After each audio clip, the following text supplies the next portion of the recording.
Assalamualaikum warahmatullahi wabarakatuh. Waalaikumsalam warahmatullahi wabarakatuh. Innal hamdalillah nahmaduhu wa nasta'inuhu wa nastaghfiruh wa na'udzu billahi min shururi anfusina wa min sayyiati a'malina.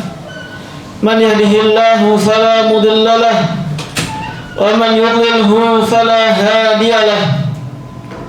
Wa asyhadu an la ilaha illallah wahdahu la syarika lahu wa asyhadu anna Muhammadan abduhu wa rasuluh. Qala Allah Ta'ala fi kitabihil karim, ya ayyuhalladzina amanu taqullaha haqqa tuqatih wa la tamutunna illa wa antum muslimun. Amma ba'd. Kaum muslimin, para jamaah salat Jumat yang dimuliakan oleh Allah Subhanahu wa taala, marilah kita meningkatkan keimanan dan ketakwaan kita kepada Allah Subhanahu wa taala dengan menjalankan segala perintah-perintah Allah dan Rasul-Nya serta menjauhi segala larangan-larangannya. Kaum muslimin, para jamaah yang dirahmati oleh Allah Subhanahu wa taala, saat ini kita sudah berada di bulan yang mulia, bulan yang diagungkan oleh Allah Subhanahu wa taala, bulan yang amal soleh di dalamnya lebih dicintai oleh Allah Subhanahu wa taala daripada apabila dilakukan di selain hari-hari ini. Rasulullah sallallahu alaihi wasallam bersabda, "Ma min ayyamin al-amalu salih fiha ahabbu ila Allah min hadhil ayyam."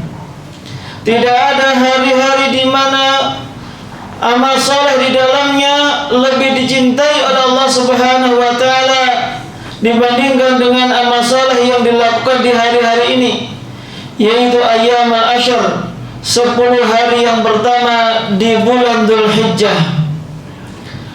Kaum muslimin, para jamaah yang dirahmati oleh Allah Subhanahu wa taala, di bulan ini pula disyariatkan rukun Islam yang kelima, yaitu ibadah haji.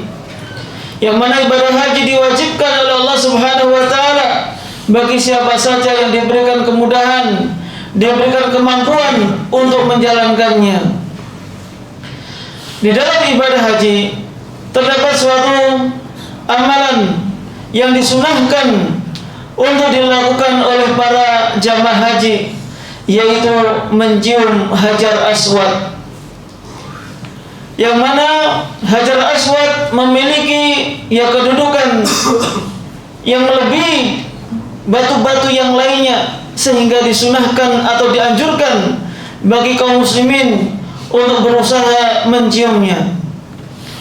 Pernah suatu ketika Umar bin Khattab radhiyallahu anhu ketika tawaf dan berdiri di hadapan Ka'bah, lebih khususnya lagi di hadapan Hajar Aswad, lalu Umar bin Khattab mengatakan, "Wallahi inni la uqabbiluka, demi Allah aku akan menciummu, wa inni a'lamu annaka hajarun la tanfa wa la tadur, dan sungguh aku pun benar-benar mengetahui bahwasanya engkau hanyalah batu biasa yang tidak bisa mendatangkan manfaat ataupun menolak madarat. Walaula anni ra'aitu an-nabiyya sallallahu alaihi wasallam yuqabbiluka ma qabbaltuka." Maka seandainya aku tidak melihat Rasulullah sallallahu alaihi wasallam menciummu, maka niscaya aku pun tidak sudi menciummu. Kaum muslimin, para jamaah yang dirahmati oleh Allah Subhanahu wa taala, banyak pelajaran penting dari kisahnya Umar bin Khattab radhiyallahu anhu ini tatkala beliau mencium Hajar Aswad. Yang pertama adalah bahwasanya hukum asal dalam ibadah adalah haram atau terlarang sampai ada dalil yang memerintahkannya. Dan ini berlaku pada seluruh amal ibadah. Kenapa seorang itu sholat? Maka perlu ditanya apa dalilnya.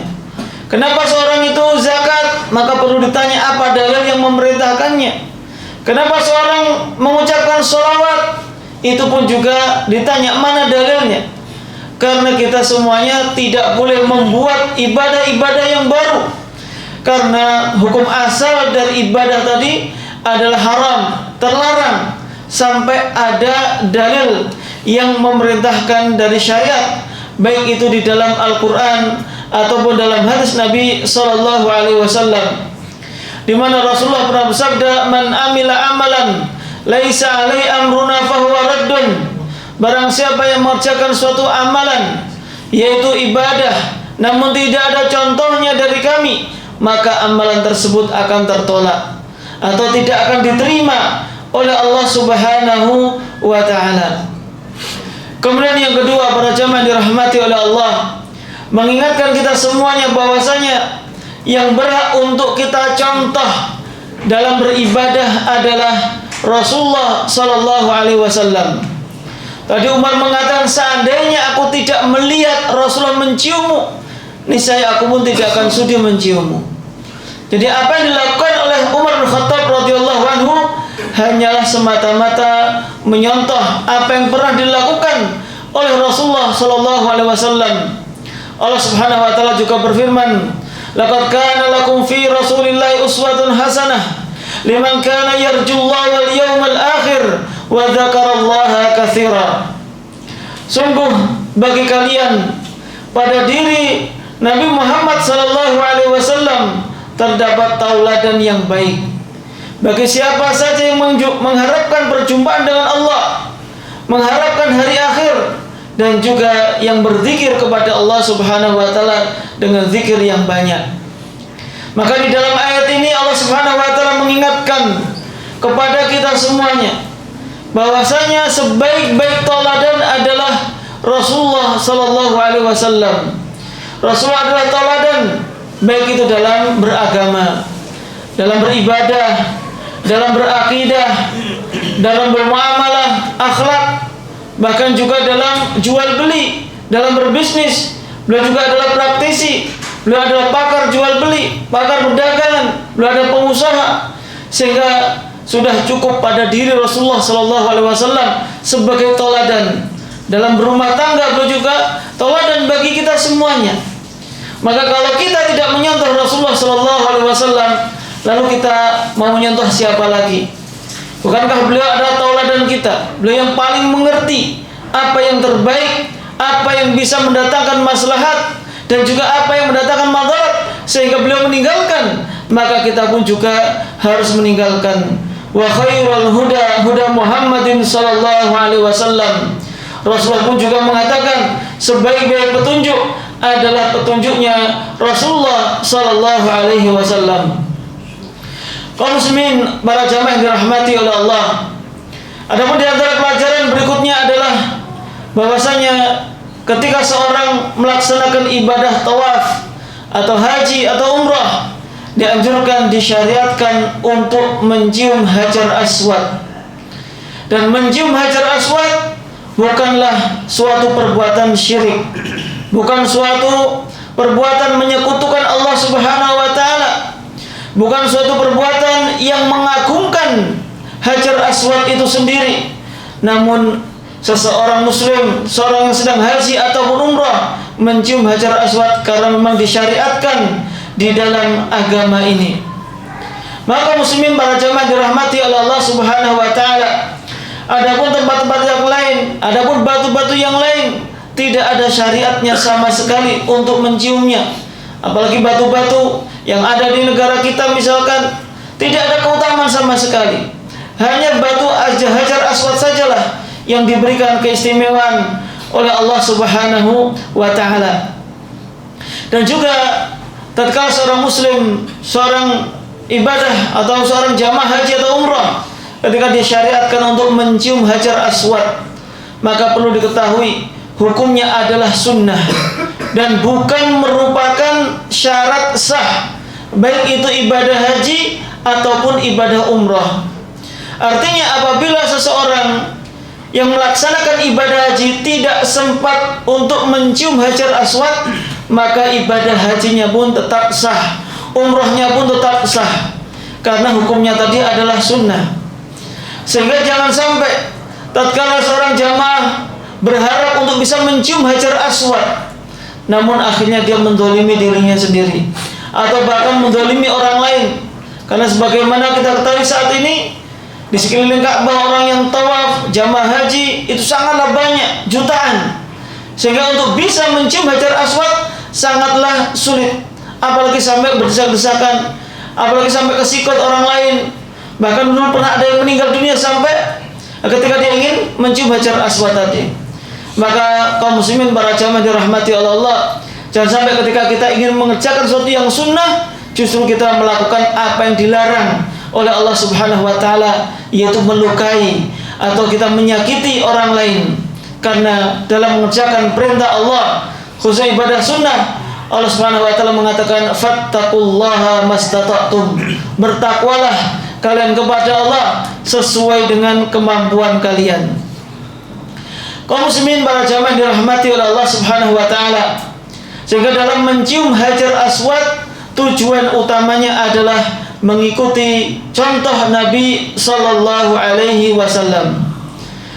Dan dari Ka'bah itu yang memiliki 4 sisi, 4 rukun, hanya Hajar Aswad saja yang disyariatkan untuk dicium. Adapun rukun Yamani yang juga terbuka, batunya kelihatan, itu tidak dianjurkan untuk menciumnya, meskipun boleh memegangnya. Namun yang harus diyakini memiliki keutamaan hanyalah mencium Hajar Aswad saja. Adapun yang lainnya tidak ada tuntunannya dari Rasulullah sallallahu alaihi wasallam. Kemudian para jamaah dirahmati oleh Allah, pelajaran berikutnya yaitu bahwasanya Hajar Aswad meskipun disyariatkan untuk menciumnya, namun Hajar Aswad tetaplah batu biasa yang tidak bisa mendatangkan manfaat ataupun menolak kemudaratan. Tidak ada dalil yang menunjukkan orang yang mencium Hajar Aswad maka dia akan sehat terus, terbebas dari penyakit. Orang yang mencium Hajar Aswad, seluruh hajatnya, kebutuhannya akan dikabulkan oleh Allah Subhanahu wa taala, maka tidak ada dalil satupun yang menunjukkan hal tersebut. Sehingga ketika seseorang sudah mencium Hajar Aswad, oh setelah ini hidup saya bahagia, misalkan penyakit saya akan sembuh, maka perlu di-cross-check. Apa dalilnya? Nggak ada dalilnya sama sekali. Apa yang menyebabkan? Karena Hajar Aswad tadi itu tidak memiliki pengaruh sama sekali, tidak bisa mendatangkan manfaat ataupun menolak madarat. Meskipun mungkin ada di negara kita batu-batu yang apabila dicelupkan ke dalam air bisa memberikan kesembuhan, kesehatan, dan lain sebagainya.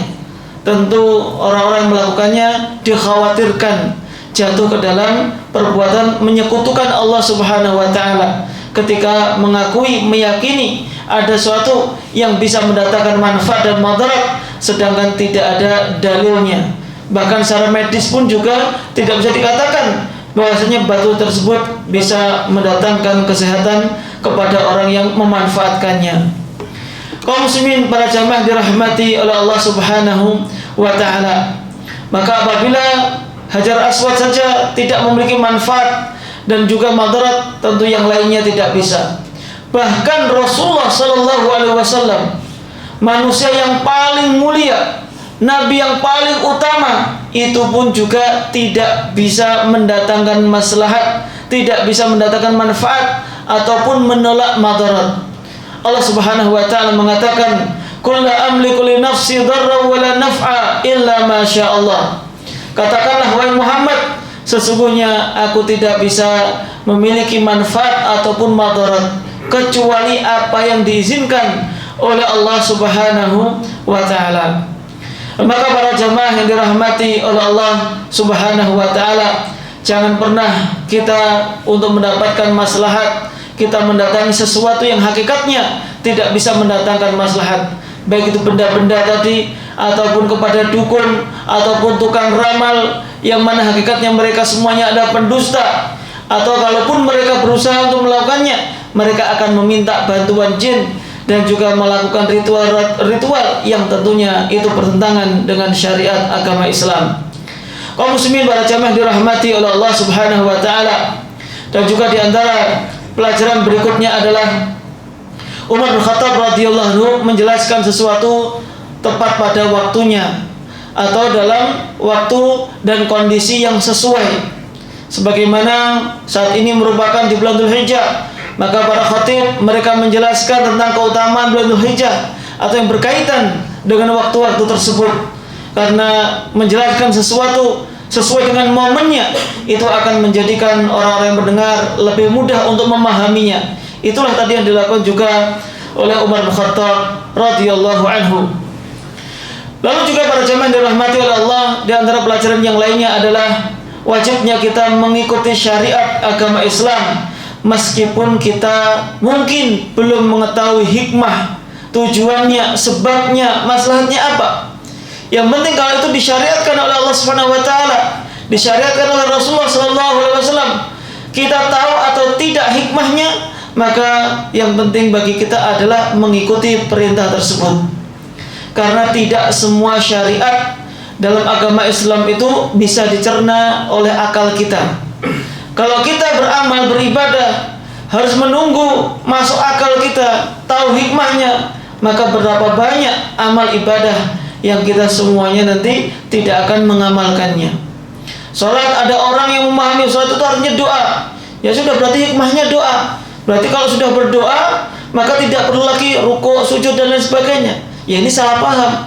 Ketika dia sudah mengetahui hikmahnya, akan tapi justru dia tidak melakukan ibadah.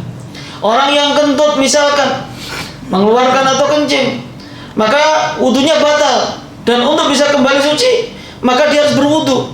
Sedangkan berwudu yang dibersihkan adalah anggota wudu, baik itu tangan, wajah, kaki, yang tidak ada hubungannya dengan penyebab dia batal wudunya tadi. Maka ini juga menunjukkan bahwasanya agama itu tidak dibangun di atas akal, namun agama itu dibangun dengan dalil. Syariatnya mana, dalilnya mana, masuk akal atau tidak itu urusan nanti. Selama dalilnya sahih, para ulama menjelaskan demikian, tidak ada jalan lain bagi kita semuanya untuk mengerjakannya.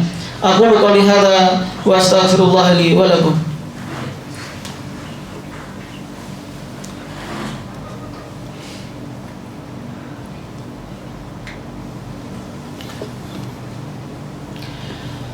Alhamdulillah, assalatu wassalamu ala rasulillah wa ala alihi wa sahbihi wa man walah, amma ba'd.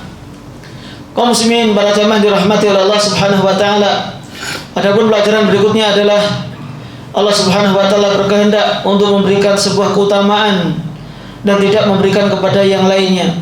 Allah memberikan keutamaan kepada Hajar Aswad yang tidak diberikan kepada batu-batu yang lainnya. Allah memberikan keistimewaan bagi 10 hari yang pertama di bulan Dzulhijjah yang tidak diberikan pada bulan-bulan yang lainnya.